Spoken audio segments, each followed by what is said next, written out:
नमस्कार, हमारे खास कार्यक्रम में आपका स्वागत है। मैं हूं आपके साथ विजेंद्र। लापरवाही जान पर भारी। जी हां, बात इसी मुद्दे पर। इंदौर के पास ओमकारेश्वर में रविवार को बड़ा हादसा होते होते बच गया। आपको बता दें, बांध की देखरेख करने वाली एचएचडीसी कंपनी ने सुबह 11 बजे ओमकारेश्वर बांध से पानी छोड़ दिया। इससे नर्मदा नदी का जल स्तर एकाएक बढ़ गया। उस समय नदी में स्नान कर रहे 30 से ज्यादा श्रद्धालु मझधार में फंस गए। उन्होंने नदी की चट्टानें पकड़कर अपनी जान बचाई। बाद में नाविक उन्हें बचाने गए। रस्सियों की मदद से उन्हें नाव में बिठाकर किनारे पर लाया गया। रविवार होने के कारण ओमकारेश्वर में काफी भीड़ थी।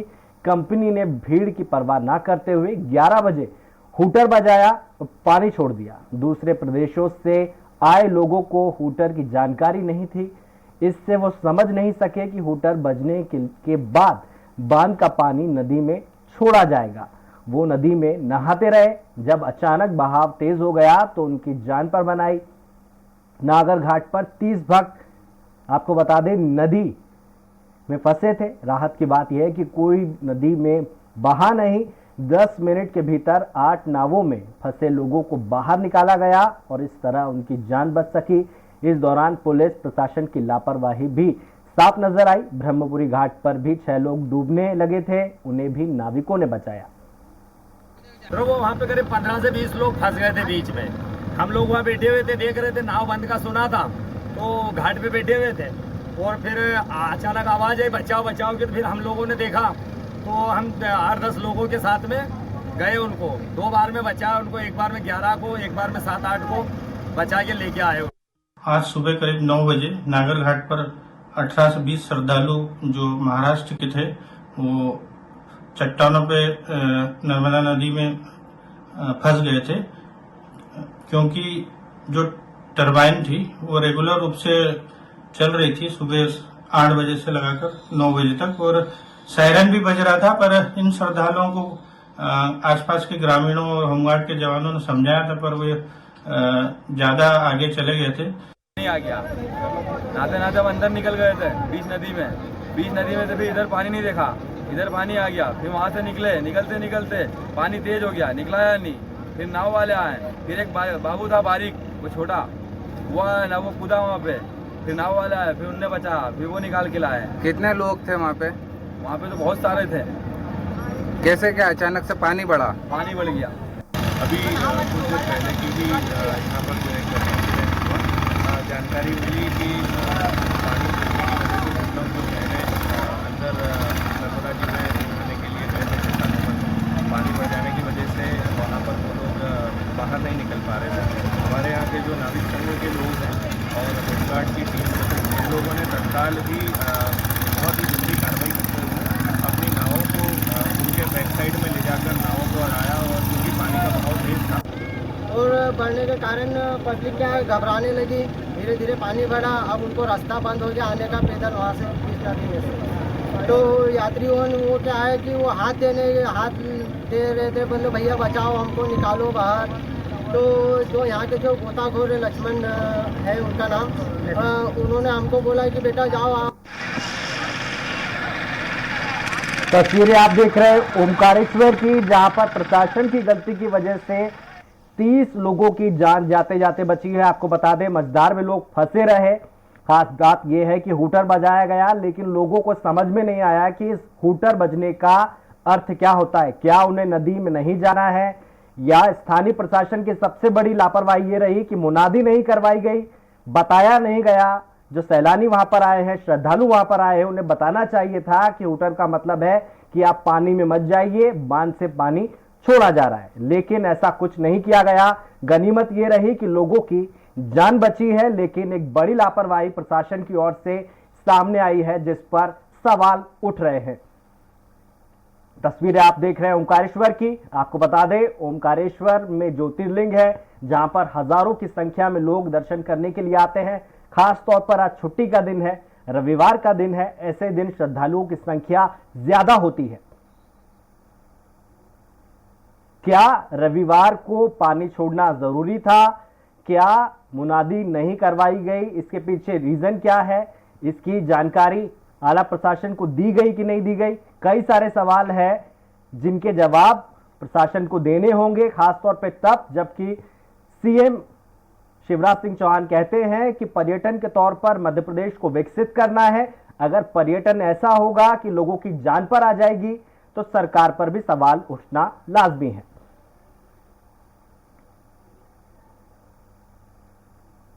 तस्वीरें आप देख रहे हैं, ओमकारेश्वर से रेस्क्यू ऑपरेशन चलाया गया। नाविकों की मदद से 30 लोगों को पानी के बीच से सुरक्षित स्थान पर लाया गया। लेकिन स्वराज एक्सप्रेस सवाल उठा रहा है कि ऐसी नौबत ही क्यों आई है? क्या लोगों को जानकारी देना जरूरी नहीं समझा प्रशासन ने?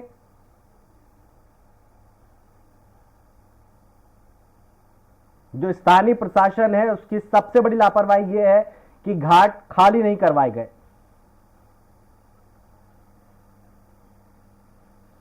ओमकारेश्वर से संवाददाता अशोक शर्मा हमारे साथ लाइव जुड़ गए हैं। अशोक, एक बड़ी लापरवाही, प्रशासन को मुनादी करवानी चाहिए थी, लोगों को घाट से हटाना चाहिए था, उसके बाद पानी छोड़ना था। जी, मैं आपको बता दूं कि ओमकारेश्वर में अभी लगातार श्रद्धालुओं का तांता लगा हुआ है और बैसाख मास चलने के कारण ज्योतिर्लिंग दर्शन के लिए, नर्मदा स्नान के लिए दूर दराज से हजारों की संख्या में श्रद्धालु यहाँ पर पहुंच रहे हैं। लेकिन यहाँ पर एनएडीसी प्रशासन कब पानी खोल देता है इसका कोई जिम्मेदार नहीं है और केवल उसका काम सायरन बजाने का है। सायरन बजाने के बाद में वो पानी छोड़ देता है। कभी नर्मदा का जल स्तर कम होता है, कभी नर्मदा का जल स्तर बढ़ जाता है। इससे नर्मदा का जल स्तर अगर कम होता है तो काई में गिरने की वजह से लोग चोटिल होते हैं और नर्मदा का जल स्तर अगर बढ़ जाता है तो लोगों की डूबने से मौत होती है। वहीं हाल ही में आज नागर घाट के ऊपर और ब्रह्मपुरी घाट पे 20 से 22 लोग थे जो चट्टानों के बीच में पानी कम होने की वजह से फंस चुके थे, जिन्हें अचानक पानी बढ़ने के वजह से उनको समझ में नहीं आया और वो वहां पर फंस गए और वो चिल्लाने लगे। स्थानीय प्रशासन के कुछ लोग वहां पर पहुंचे, नाविक संघ के लोग पहुंचे और उन लोगों को रेस्क्यू करके बाहर निकाला गया। अशोक, एक प्रोटोकॉल होता है कि जब भी पानी छोड़ा जाएगा क्या सिर्फ हूटर बजाया जाता है? लेकिन जो कई केसेस ऐसे सामने आए जहां मुनादी भी करवाई जाती है, जो नर्मदा से सटे गांव है बकायदा वहां पर मुनादी करवाई जाती है। क्या मुनादी ओमकारेश्वर में भी करवानी चाहिए थी? जी, यहाँ पर मुनादी तो आज तक इसने एनएडीसी प्रशासन ने कभी की नहीं है, क्योंकि एनएडीसी प्रशासन प्रत्येक हर 3 घंटे के अंदर में जानकारी दे देता है स्थानीय प्रशासन को। उसके बावजूद भी यहाँ पर केवल वो स्थानीय प्रशासन को ये व्यवस्थाएं करना होता है कि घाटों के ऊपर श्रद्धालुओं को जाने नहीं दिया जाए और वहाँ की व्यवस्थाएं देखा जाए। यहाँ पर हूटर लगे हुए हैं, वो हूटरों से वो सायरन बजाता है और सायरन बजाने आपके पास हमारे साथ थाना प्रभारी जुड़ गए हैं बलजीत सिंह जी। बलजीत जी, आपका स्वागत है स्वराज एक्सप्रेस पर। आज जो घटना हुई है वो हादसे में तब्दील हो सकती थी, आपको नहीं लगता है कि एक बड़ी लापरवाही हुई है प्रशासन की ओर से?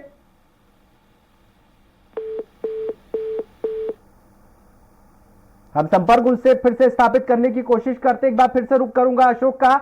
अशोक, आपने कहा सिर्फ हूटर बजाया जाता है, स्थानीय प्रशासन को जानकारी दी जाती है, लेकिन क्या ये ध्यान नहीं रखा गया? आज रविवार का दिन है, बड़ी संख्या में श्रद्धालु पहुंचते हैं ओमकारेश्वर।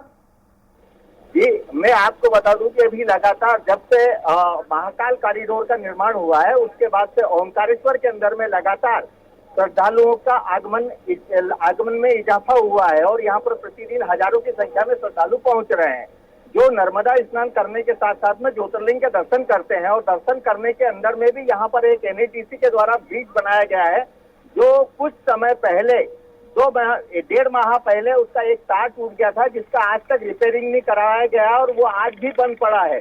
50 साल पुराने पुल से श्रद्धालुओं का आना जाना करवाया जा रहा है, कोई वैकल्पिक यहाँ पर व्यवस्था नहीं है। श्रद्धालु परेशान है, स्थानीय लोग परेशान है और वहीं आए दिन दुर्घटनाएं होती जा रही है। उसके बाद भी प्रशासन व्यवस्थाएं बनाने का दावा जरूर करता है, लेकिन जब दावा करता है उसके बाद में कुछ ही देर बाद में उसके दावों की पोल खुल जाती है। जी, और जो लोग फंसे थे उनका क्या कहना है? उनका अनुभव कैसा रहा? वो भयभीत होंगे जितनी देर फंसे रहे? जी, वहाँ जो चट्टान के ऊपर 20 से 22 श्रद्धालु फंसे हुए थे, वो लोग पूर्ण रूप से डर चुके थे कि अब हम यहाँ गिर चुके हैं, अब हम मर जाएंगे। इसके अलावा उनके पास में कोई दूसरी सोच थी भी नहीं। वो चिल्ला चोट करने लगे। इतनी देर में आसपास में जो घाट बने हुए हैं वहां पर नावें लगी रहती है, जो नाविक लोग वहां पर मौजूद थे उन लोगों ने उनको कहा कि तुम वहीं पर रुके रहो, हम आप लोगों को रेस्क्यू करते हैं। फिर कुछ नाविक और कुछ सुरक्षा कर्मी वहां पर पहुंचे और उन्हें जैसे तैसे करके रेस्क्यू करके किनारे पर लेकर आए। इसके अंदर में 12 से 14 लोग महाराष्ट्र के रहने वाले थे, 7 लोग इंदौर के रहने वाले थे। उन्होंने भगवान का शुक्र किया कि भगवान हमारी जिंदगी बच गई, अब हम दोबारा ओंकारेश्वर आएंगे तो ऐसी गलती कभी नहीं करेंगे। अशोक, आपके साथ अगर श्रद्धालु है वो जिन्होंने ये घटना आज देखी है उनसे बात करने की कोशिश कीजिए। ये अभी वर्तमान में तो यहाँ ऐसा कोई श्रद्धालु है नहीं, वो लोग तो सब अपने गंतव्य के लिए रवाना हो गए हैं। लेकिन वर्तमान में कुछ श्रद्धालु हैं। आप कहाँ से आए? जी, मैं आया यूपी से, लखनऊ। आप आपकी जानकारी है?